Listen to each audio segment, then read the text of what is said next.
Está viejo.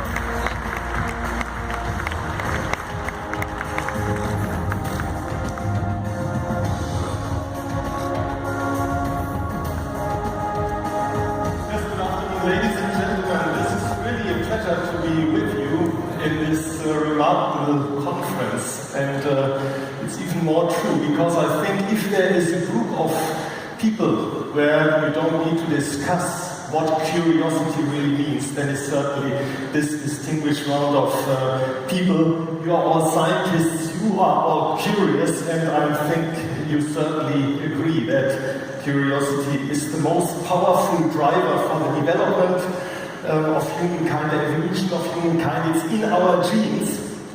And the picture that shows that, in my view, best way is this picture which I found in a book was written 2 centuries ago by a French astronomer, Camille Flammarion. The artist who made this picture is not known, but it shows very nicely this longing of humankind to look what is beyond the boundaries of our knowledge, beyond the limits, and to explore that.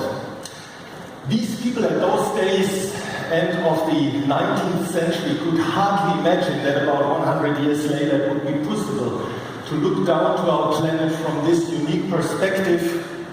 And I would find it very hard to imagine that today we find a lot of services, a lot of things we can derive from this beautiful perspective. Now, like many other disciplines of research, space has become part of our normal life, one can say, much more than many citizens might believe. Now, I would like to take a few moments and explain to you some of these examples where we, those who are day-to-day involved with space, are really pushing the limits, the boundaries of our knowledge.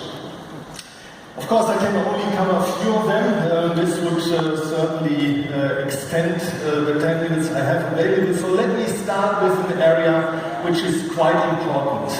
Our digital future will be significantly influenced by the terrestrial but also space-based telecommunication infrastructure. We all know that in big cities it's pretty easy to have a high bandwidth and to communicate with each other. However, if you get to more rural areas, it's not so easy. And especially in Germany, I think in other regions of Europe and the world, it's unlikely that there will be glass fiber leads bringing data to all members, to all people on this world. However, the space-based infrastructure will allow to increase that significantly. Already today, Europe is leading in setting up this kind of space-based glass fiber by using optical communication links for several purposes, something which is today about a bandwidth of 1.8 gigabit per second. You see on the right side a little experiment that will be carried out in the very near future on board the International Space Station, about which I will talk a little bit more in a moment, and which will lead and push this limit to about 10 gigabits per second. So a backbone of communication infrastructure that will be in space and allowing also high bandwidth access from a little bit more remote areas. Another very interesting field is the field of satellite navigation. The ever-increasing demand for high-precision navigation has risen with our own satellite navigation system, Galileo. Actually, in a few days from now, there will be a launch of 4 more satellites into orbit, and then this constellation will be completed and we can receive these Galileo signals in addition to other systems like GPS, Russian system GLONASS and Baidu from China, and increase the accessibility to this navigation. I'm pretty sure when you have been using probably your phones, your iPhones this morning to find this place or to find Darmstadt, you probably didn't think about that all this infrastructure depends very much on the developments on space, on high precise atomic clocks and on an infrastructure on ground which keeps all these clocks running in parallel and being synchronized.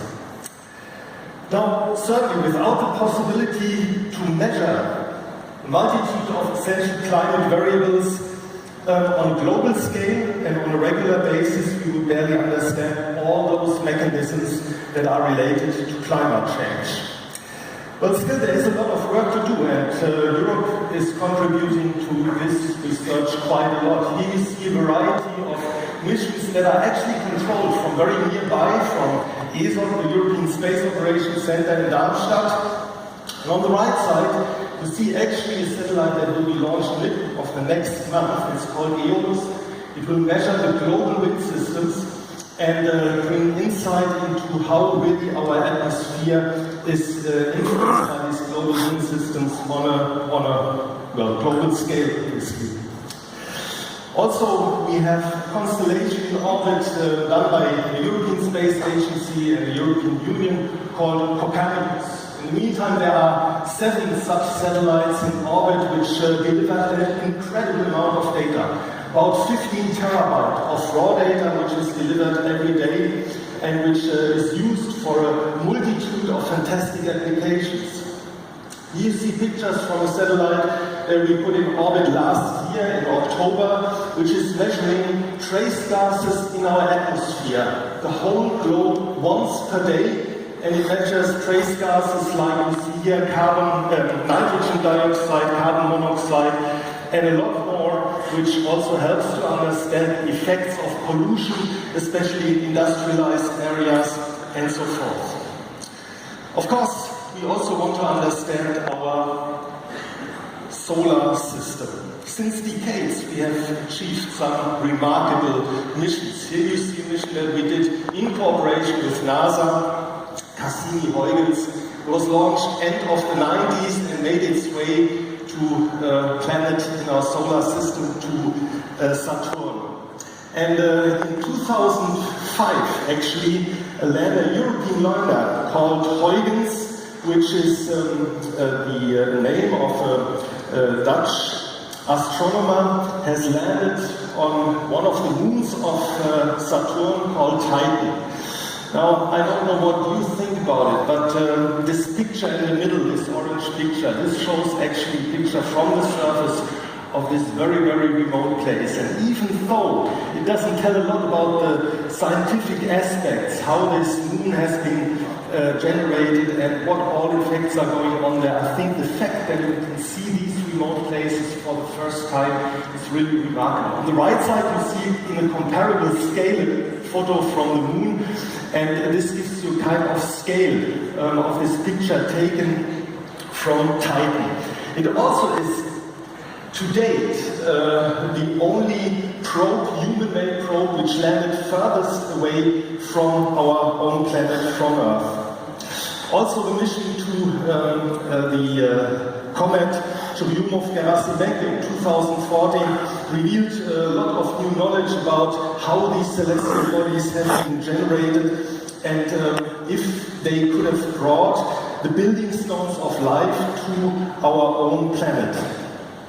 Now, mid of October, another probe will be launched. It's called Bepi Colombo, after an Italian astronomer. It will fly to the first planet of our solar system, Mercury, and it will study the magnetosphere, the atmosphere, the geophysics of this planet, of this first planet, which is closest to the Sun, and you can imagine that this is really a technological challenge to have such a probe operating in this immediate vicinity of our Sun. By the way, it uses electrical propulsion, which is also quite a new technology that we are applying.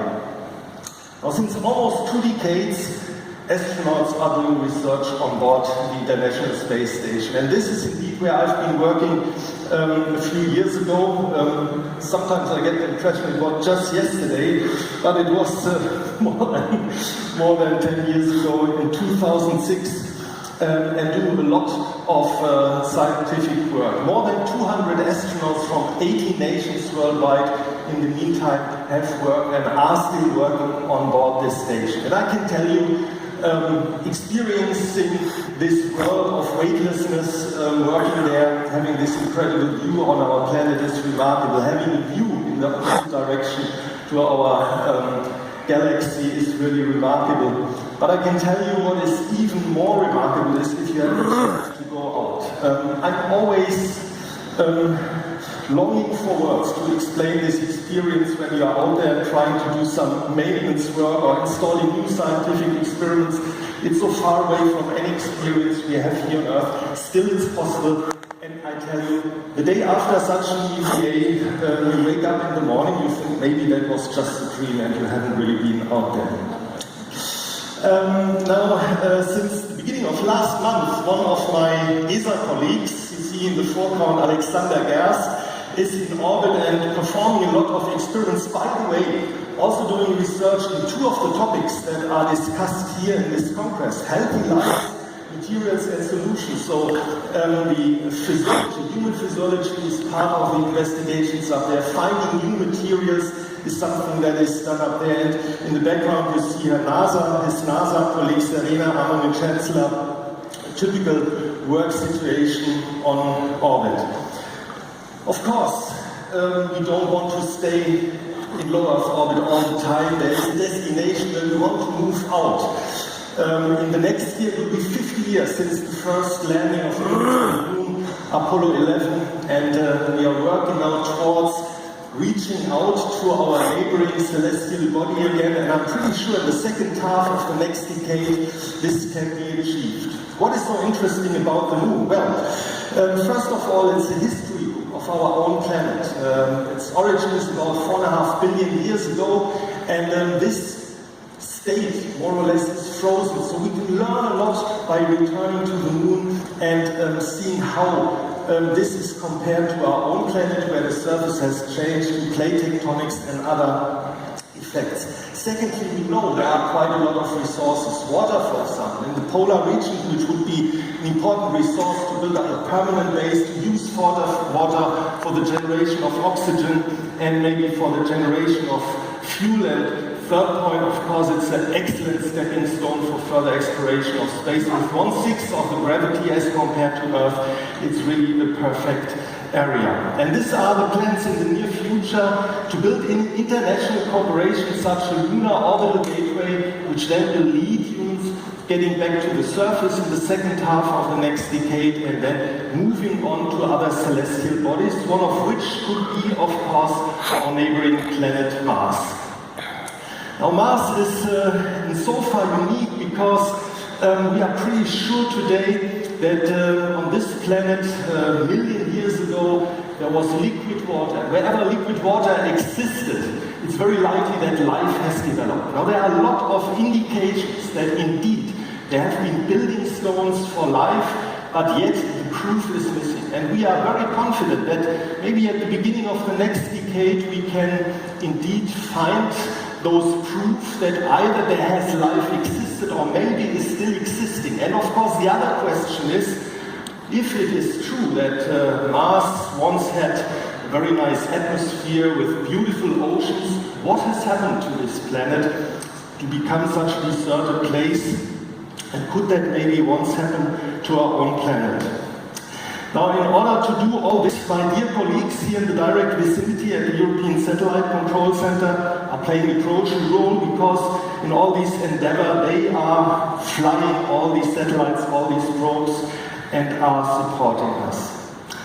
Well, with this little, very fast introduction, ladies and gentlemen, I would like to finish. It was really a pleasure for me to be with you.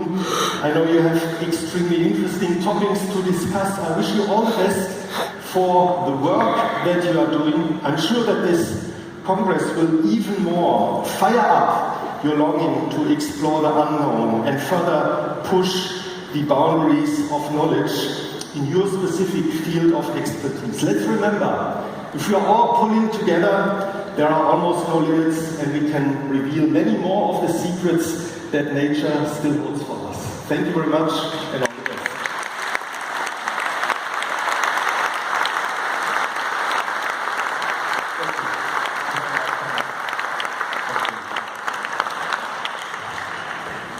Well, our next speaker is Professor at the University of Strasbourg.